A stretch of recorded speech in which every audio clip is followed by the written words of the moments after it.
Hello beautiful soul, कैसे हैं आप सब। आई होप आप सब बहुत अच्छे होंगे और खुश होंगे। आज हमारा वीडियो का टॉपिक है डिवाइन फेमिनाइन इनर वर्क करते टाइम अपनी एनर्जी कैसे लीक करती है। अगर आप इनर वर्क कर रहे हैं रीयूनियन के लिए, तो कैसे आप अपनी एनर्जी लीक करते हैं, मतलब कि जो आपका ऑरा है उसमें जो एनर्जी आप पॉजिटिव अपना ऑरा बना रहे हैं एक यूनियन के लिए, उसमें से छोटे छोटे छेद होकर आपकी एनर्जी कैसे बाहर निकलती है, कैसे आपके एनर्जी फील्ड में होल हो जाते हैं, जिससे हम बोलते हैं कि आपका आभा मंडल उतना मजबूत नहीं है रीयूनियन के लिए। तो आप कहाँ पे गलती करती है जिसकी वजह से आपके ऑरा से एनर्जी बाहर जाती है। पहली गलती ये कि आप अपनी जर्नी बहुत लोगों के साथ शेयर करने लगे हैं। अगर आपकी कोई फ्रेंड बन गई है, कोई डीएफ आपकी फ्रेंड बन गई है, आप पास्ट की एनर्जी उसके साथ शेयर करते हैं। मेरे डीएम ने ये किया, मेरे डीएम ने वो किया, और फिर वो डीएफ भी आपके साथ अपनी जर्नी शेयर करती है। तो ऐसे में क्या होता है ना, उनकी जो निगेटिव एनर्जी है कहीं ना कहीं आपके ऑरा में आ जाती है और आपकी एनर्जी उनके ऑरा में चली जाती है। तो कहीं ना कहीं आप अपनी जर्नी से थोड़ा सा हिल जाते हो, मतलब कि अलग हो जाते हो। आपका थॉट प्रोसेस जो होता है ना एक पॉजिटिव, वो निगेटिविटी की तरफ बढ़ने लग जाता है। तो अपनी एनर्जी किसी के साथ भी ऐसे एक्सचेंज ना करें। किसी को भी अपनी जर्नी शेयर करने की उतनी ज़रूरत नहीं है। अगर आप किसी से शेयर कर रहे हैं, उसका एक आप पेमेंट कर रहे हैं, जैसे कोई हीलर है या फिर ट्विन फ्लेम कोच है, या फिर आप किसी ऐसे पर्सन से मिले हैं जो ऑलरेडी बहुत ज़्यादा हाई वाइब्रेशन में है, उनके साथ आप एनर्जी एक्सचेंज कर सकते हैं।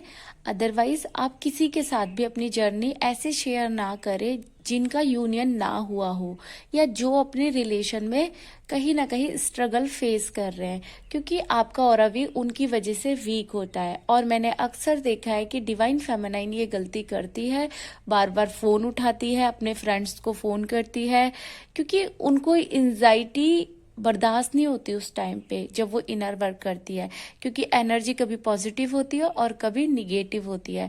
तो ऐसे करके हम किसी से शेयर करते हैं तो ऐसा लगता है कि हम थोड़े से रिलैक्स हो गए, लेकिन यहाँ पर क्या होता है, हम ना एनर्जी को लीकेज कर रहे होते हैं, कहीं ना कहीं एनर्जी लीक कर रहे होते हैं।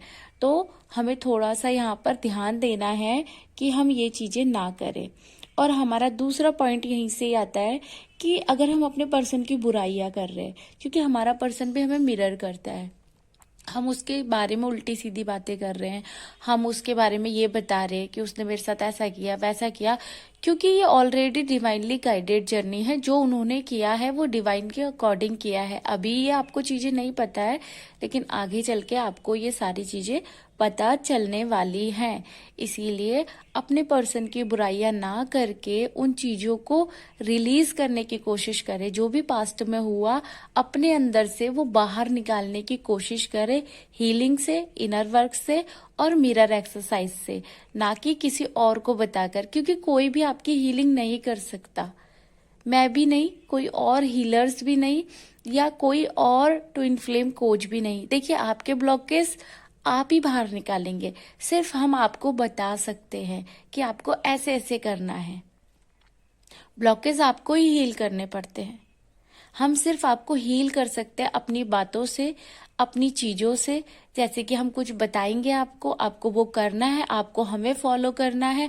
आपको जब भी निगेटिविटी हो रही है आप हमसे बात कर सकते हैं, हम आपको बताएंगे कि चीजें कैसे करनी है, क्योंकि हम भी इस जर्नी से गो थ्रू कर चुके हैं।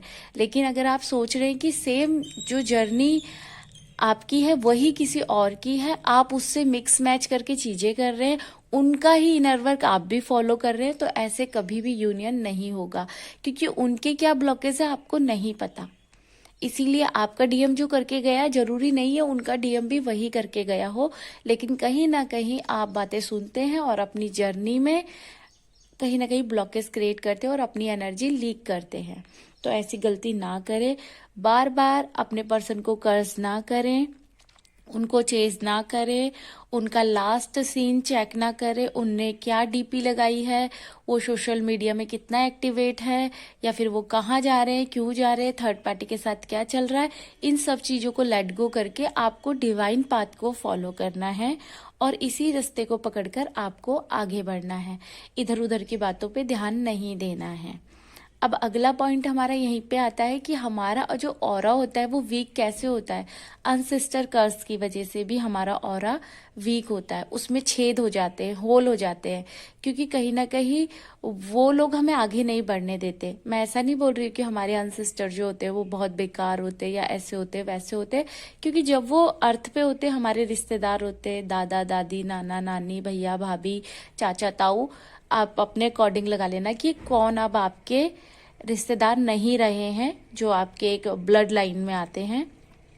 तो उनकी आत्मा की शांति के लिए आप दान करें, पुण्य करें, बाकी और भी चीज़ें वो भी कर सकते हैं, जिससे आपका डीएनए हील भी होगा और आपका ऑरा मजबूत होगा। एंड जो भी आपके एनर्जी फील्ड में जो हॉल बन जाते हैं एनर्जी लीक होने के, वो बंद होने लगेंगे। उसके लिए बहुत सारी चीज़ें करवाई भी जाती है। छोटे छोटे टिप्स हैं जो आपको दिए जाते हैं इनर वर्क क्लासेस में, अगर आप उनको फॉलो करेंगे तो आपका अनसिस्टर कर्ज भी कहीं ना कहीं चला जाएगा एंड आपका ऑरा भी मजबूत होगा रियूनियन के लिए, और आप हीलिंग की तरफ बढ़ेंगे, आपका डीएनए भी हील होगा। तो एक ये भी ब्लॉकेज होता है कि अगर किसी पे अनसिस्टर कर्ज है तो उनकी एनर्जी लीक होती रहती है, चाहे वो जितना मर्जी इनर वर्क करके आगे बढ़ जाए।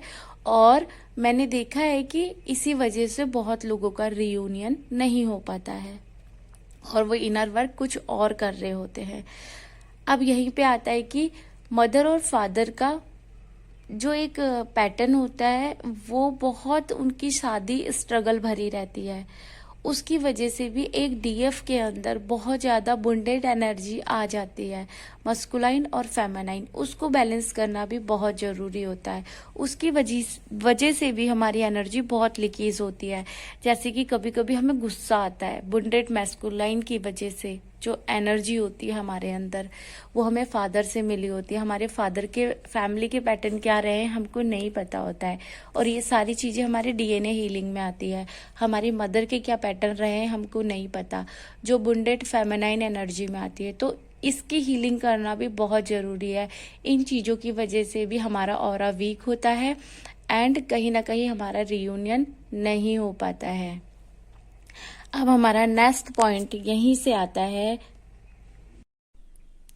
हम अपना ऑरा लॉक नहीं करते, जल्दीबाजी में कहीं भी चले जाते हैं, किसी से भी बात कर लेते हैं और कोई कुछ भी बता रहा होता है हम उसमें पार्टिसिपेट करते हैं। मतलब कि कोई गॉसिप कर रहा है, किसी की बुराई कर रहा है, हम हाँ में हाँ मिला रहे हैं, या फिर हम किसी को बहुत घंटों घंटों तक अपना टाइम दे रहे हैं, अपनी प्रीसियस एनर्जी दे रहे हैं। तो इनर वर्क करते टाइम हमें इन चीज़ों पे बहुत ध्यान रखना है कि हम अपनी एनर्जी किन लोगों के साथ चेंज कर रहे हैं या एक्सचेंज कर रहे हैं, कि वो पॉजिटिव है पर्सन या बहुत ज़्यादा निगेटिव है। क्योंकि ऐसे ही लोग एनर्जी वैम्पायर होते हैं जो हमारी एनर्जी को कहीं ना कहीं खींचते हैं, हमारी पॉजिटिव एनर्जी को लेने आते हैं। वो हमारे फैमिली मेंबर्स भी हो सकते हैं जिन्हें हम बोलते हैं कि हमारी फैमिली कार्मिक है। तो उन लोगों से थोड़ा सा बच के रहें, साइड रहें, हमेशा पूजा पाठ करें, अपने ऑरा को हमेशा लॉक करें, प्रोटेक्शन ले आर्कएंजल माइकल की, आर्कएंजल गैब्रियल की, आर्कएंजल रफेल की, आर्कएंजल यूरियल की। तो ये जो भी आर्कएंजल्स के मैंने नाम बताए हैं इनका प्रोटेक्शन लें, इनसे प्रेयर करें। ये हमारे ऑरा को चारों डायरेक्शन से लॉक करते हैं और हमारी एनर्जी को सेव करते हैं, और दिन प्रतिदिन जो हमारा एक आभा मंडल होता है वो मजबूत होता जाता है। क्योंकि आप इनके थ्रू अपने पार्टनर का ऑरा भी लॉक कर सकते हैं अगर वो किसी थर्ड पार्टी कनेक्शन में है। अगर वहां से बाहर नहीं निकल पा रहे हैं तो आप हीलिंग सेंड कर सकते हैं, आप उनको भी प्रोटेक्शन सेंड करके उनके जो भी एक पैटर्न चल रहा है उनकी लाइफ में जहाँ पे वो नहीं निकल पा रहे हैं। मैं ऐसा तो नहीं बोलूंगी कि आप उनका कर्मा हील कर सकते हैं 3D में, नहीं, अगर आपके पर्सन थर्ड पार्टी में फंस गए हैं और वहां से बाहर नहीं निकल पा रहे, उन्हें रास्ता नहीं मिल रहा है, तो आप उनकी हेल्प कर सकते हैं, हीलिंग भेज सकते हैं, उनको भी प्रोटेक्ट कर सकते हैं और कहीं ना कहीं आप दोनों जने रियूनियन की तरफ बढ़ सकते हैं। हमारा नेक्स्ट पॉइंट है कि आप अपने चक्रा की क्लींजिंग रोज करें, रोज कार्मिक कॉर्ड कट करें, सोल कॉन्ट्रैक्ट ब्रेक करें। इससे क्या होगा कि जो भी कार्मिक कॉर्ड आपकी दूसरों से जुड़ी है, जो भी निगेटिव पर्सन है, अगर आपको पता है कि कार्मिक कनेक्शन को कैसे पहचाना जाता है, अगर आपको नहीं पता है तो आप ये मुझसे पूछ सकते हैं पर्सनली भी। जो भी सोल कॉन्ट्रैक्ट आपके जिनके साथ भी है वो भी आपको नहीं पता है तो आप मुझसे पूछ सकते हैं। तो आपको क्या करना है, उन लोगों से रोज कॉर्ड कटिंग करनी है। उससे क्या होगा, आप पॉजिटिव होते जाएंगे, आपकी एनर्जी कहीं ना कहीं उन तक नहीं पहुंचेगी और आपकी एनर्जी सेफ होगी, चाहे वो कोई भी हो। अगर आप लगातार किसी के बारे में ओवर थिंकिंग कर रहे हैं ना, चाहे वो थर्ड पार्टी है, आपका पर्सन है, तो भी आप अपनी एनर्जी उनको दे रहे हैं, वो भी पॉजिटिव एनर्जी, क्योंकि आपने एनर्जी वहां लगा के रखी है। आप वही सोचे जा रहे हैं, अपनी ग्रोथ के बारे में नहीं सोच रहे, अपने यूनियन के बारे में नहीं सोच रहे, आप अपने इनर वर्क पे ध्यान नहीं दे रहे। हालांकि आप इनर वर्क कर रहे हैं, पर आपका माइंडसेट जो है ना वो वही टिका पड़ा है कि मेरा पर्सन क्या कर रहा है, थर्ड पार्टी के साथ क्या चल रहा है। वो चीजें आपको कहीं ना कहीं बार बार परेशान कर रही है, या कोई आपका फैमिली मेंबर है जो बार बार आपको ट्रिगर डाल रहा है, या कोई और कार्मिक है, हो सकता है आप किसी शादी में हो, आपके बच्चे हैं, या फिर कुछ भी चीजें हैं, आपका अपना ब्लॉकेज है। आप अच्छी तरीके से जानते हैं कि कौन लोग मुझे जर्नी में पीछे खींच रहे हैं। वो आपके फ्रेंड्स भी हो सकते हैं जो आपको बार बार इन चीजों के बारे में बता रहे हैं कि ऐसी चीजें होती है, वैसी चीजें होती हैं, ये मत करो, ऐसा मत करो, आपका पर्सन ऐसा, आपका पर्सन वैसा। अगर आपके फैमिली को भी पता है तो वो कहीं और आपको फोर्स कर रहे हैं कि इधर शादी कर लो, आप इधर खुश रहोगे, उस पर्सन के पास मत जाओ, या बहुत सारी चीजें होती है 3D में डीएफ फेस करती हैं। तो उन चीजों पे ध्यान ना दे के सिर्फ अपने इनर वर्क पे ध्यान दें और दिन प्रतिदिन, मतलब डे बाय डे उनसे कॉर्ड कटिंग करें और उनकी एनर्जी को रिलीज करके उनको भी माफ करें और खुद को भी माफ करें, क्योंकि वो भी ये सब कर रहे हैं ना, तो उसके पीछे भी उनका पास्ट लाइफ का या आपका पास्ट लाइफ का कुछ ऐसा है जो अभी पूरा नहीं हुआ और वही पूरा करने आप इस अर्थ पे आए हैं। तो सब कुछ डिवाइनली गाइडेड है। जो भी कार्मिक कनेक्शन है या सोलमेट कनेक्शन है, ये आपका ट्विन फ्लेम है, तो वो एक सोल कॉन्ट्रैक्ट है जो आपको टाइम रहते ब्रेक करना ही करना है, इल्यूजन में नहीं फंसना है।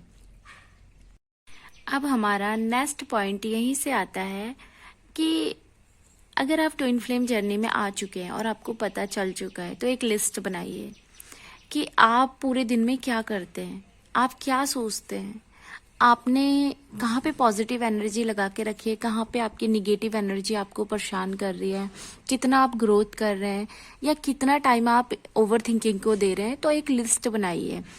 अगर आप वो लिस्ट बनाएंगे ना, आप अपने अंदर अपने ब्लॉकेज देख पाएंगे। और एक लिस्ट अपने पर्सन के लिए बनाइए, जो कि एक ऐसी लिस्ट हो जिसमें कितना आपके पर्सन ने आपको दिया इस रिलेशनशिप में और कितना आपने उनको दिया। अगर सिर्फ आपने ही इस रिलेशनशिप के लिए सब कुछ किया है और उधर से आपको नहीं मिला है, तो अपने ऊपर ही ध्यान दीजिए, उस पर्सन को लेट गो कर दीजिए और उनकी अवेकनिंग जब होगी तो चीजें उनको खुद समझ आ जाएंगी।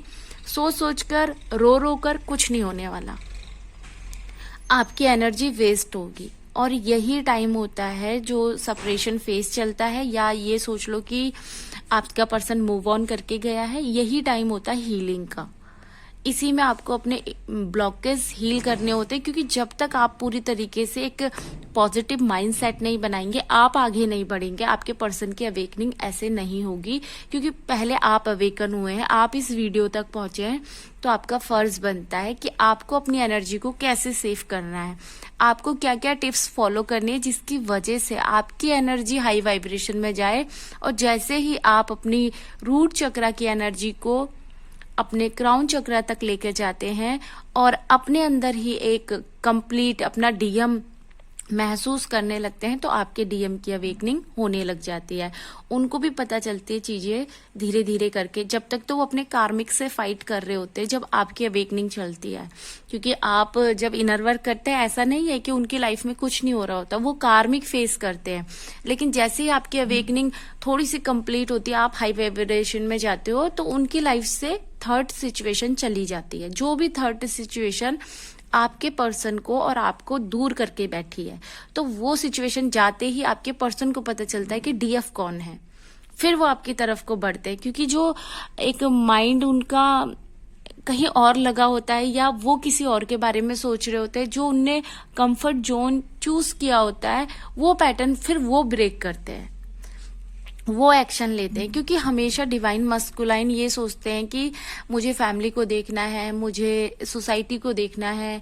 वो अपनी इमोशनल साइड को कभी देख ही नहीं पाते, क्योंकि उनकी भी फेमिनाइन एनर्जी कहीं ना कहीं बुंडेड होती है। क्योंकि उनकी मदर से उनके कनेक्शन ऐसे होते हैं कि वो उनके खिलाफ नहीं जा पाते। और बहुत सी डीएफ का रीयूनियन ही इसीलिए नहीं हो पाता है क्योंकि मस्कुलाइन कहीं ना कहीं अपने मदर से बहुत प्यार करते हैं। और मैं ये नहीं बोलूंगी उनकी मदर गलत है, क्योंकि हम भी अपने मदर और फादर से बहुत प्यार करते हैं। हमारे अंदर भी उनकी बदनामी का डर होता है, और जब अवेकनिंग हो जाती है तो कहीं ना कहीं वो डर खत्म हो जाता है, क्योंकि हम खुद को प्यार करने लग जाते हैं, हम खुद के बारे में सोचने लग जाते हैं। और जब अवेकनिंग नहीं हुई होती है, हम भी अनअवेकन होते हैं, तो हम भी कहीं ना कहीं फैमिली के बारे में, सोसाइटी के बारे में, इन चीजों के बारे में, 3D सिस्टम के बारे में बहुत सोचते हैं। तो ऐसे ही हमारी मस्कुलाइन भी वहां स्टक रहते हैं। लेकिन अवेकनिंग के बाद जो लोग बोलते हैं ना कि मस्कुलाइन स्टैंड नहीं लेते, हमारी शादी नहीं हो पाएगी, हमारे बच्चे हैं या फिर उसके बच्चे हैं, वो थर्ड पार्टी में है, बहुत सारी चीजें होती हैं। लेकिन ऐसा कुछ भी नहीं होता है। अगर आपकी जर्नी ट्रिगर हुई है तो आपका यूनियन पॉसिबल है। और ये सारा डिपेंड करता है आपके ऊपर कि आप कौन सा यूनियन चाहते हैं। आप मैरिज चाहते हैं, 5D यूनियन चाहते हैं, या एक फ्रेंडशिप चाहते हैं। वो टोटली एक डीएफ के ऊपर डिपेंड करता है कि आप कौन सी वाइब्रेशन सेंड कर रहे हैं अपने पर्सन को, अपने डिवाइन को। तो ऐसे करके अगर आप अपनी जर्नी को देखेंगे, आपकी एनर्जी लीकेज नहीं होगी एंड आपका ऑरा मजबूत होगा, और जिससे आप हाई वाइब्रेशन में जाएंगे। और जब आप हाई वाइब्रेशन में जाएंगे तो आपका यूनियन अपने डिवाइन के साथ होगा। और थोड़ा थोड़ा करके जब आपके पर्सन की अवेकनिंग होगी तो उनके साथ भी आपका यूनियन हो जाएगा। आई होप इस वीडियो से आपको गाइडेंस मिली है। अगर गाइडेंस मिली तो चैनल को सब्सक्राइब करें, वीडियो को लाइक करें, और ऐसे ही अच्छी अच्छी वीडियो देखने के लिए इस चैनल को बहुत ज्यादा प्यार दें। मिलते हैं अगली वीडियो में। Bye bye, God bless you all, thank you so much.